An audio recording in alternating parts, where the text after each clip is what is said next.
We'll guide you through how to deploy Vercel in Israel. If you find this helpful, consider subscribing and liking the video.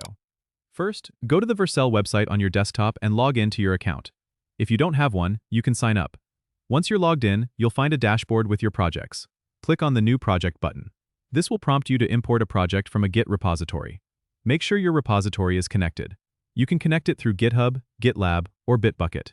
Choose the repository you want to deploy. After selecting your project, you'll be directed to the project configuration page. Here, you can customize settings like the build and output directory, but Vercel usually auto-detects these settings. You can also choose a region for your deployment. Since we're focusing on deploying in Israel, select the region closest to Israel. Currently, you might need to select the European region as the closest point for better performance. Once your settings look good, click on the Deploy button.